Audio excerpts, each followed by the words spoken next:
Continuando, vamos entonces a verificar lo que representa los cambios de la materia o las transformaciones. La materia se puede transformar y las transformaciones de la materia van a depender de acuerdo a que si se altera o no la composición de la sustancia que se están analizando. Por este caso tenemos los cambios pueden ser físicos, donde la materia experimenta cambios, pero la composición no varía. O sea que si de repente usted tiene agua, va a seguir siendo agua. Si usted tiene cloruro de sodio, va a seguir siendo cloruro de sodio. O sea que solamente hay una alteración de apariencia, pero el compuesto sigue siendo el mismo. A diferencia del cambio químico, donde se experimentan cambios, pero ya la composición varía, ya va a transformarse a otra sustancia. Entonces, en el caso de aquí, podemos ver el caso de un cambio donde se observa cambios de fase de un estado a otro y de otro estado a otro, como también cambios en la estructura y la apariencia, pero de tal manera que la sustancia se ha perdido.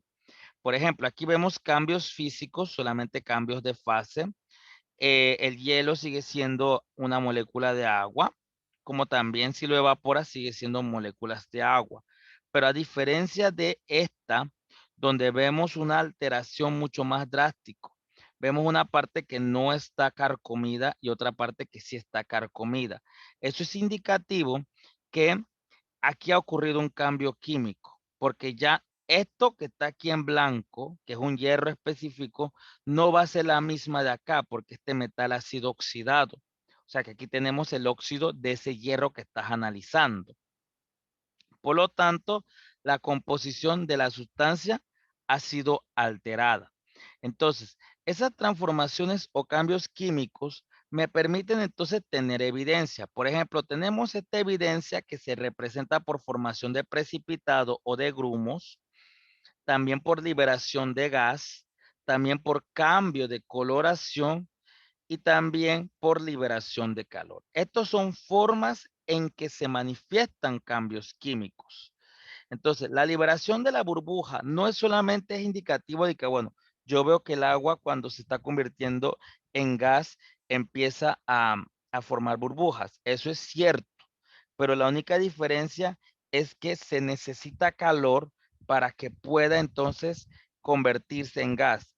En un procedimiento que es una transformación química, no necesita de temperatura para que produzca las burbujas, sino que él es espontáneo, empieza sola.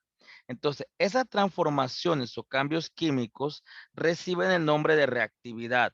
Y tenemos unos ejemplos de transformaciones químicas como la oxidación, la combustión, la digestión, que son una de las más importantes.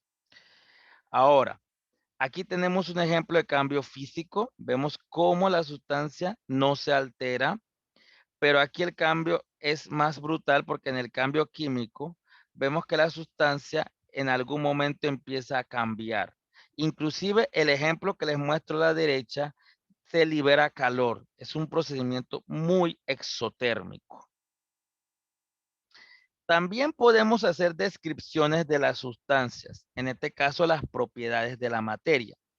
Vamos a estudiar el agua, pero para ello primero tengamos en cuenta que las propiedades físicas son propiedades que se pueden observar o medir sin cambiar la composición. No es tanto como el anterior que eran cambios, sino que aquí usted describe sin que se altere.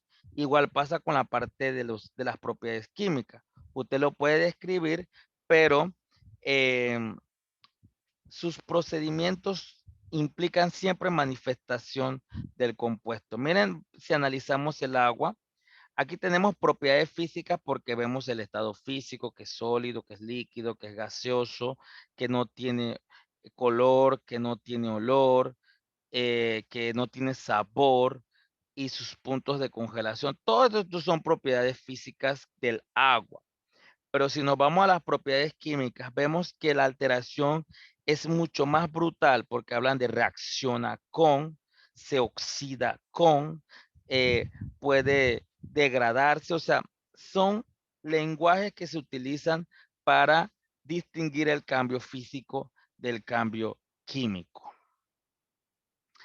Las propiedades físicas de la materia se pueden transformar o pueden dividirse de dos tipos: propiedades generales, propiedades específicas.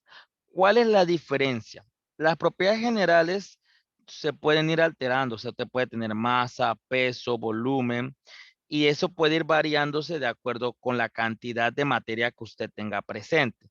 Situación que no pasa con las propiedades específicas, porque no importa la cantidad que usted tenga, la densidad va a ser el mismo, la conductividad va a ser el mismo, la viscosidad va a ser el mismo. O sea que no importa eh, la cantidad que sea, las propiedades específicas siguen siendo el mismo, pero las propiedades generales sí se pueden ir alterándose. Entonces, esto me permite hacer un resumen del concepto de materia que hemos estado viendo.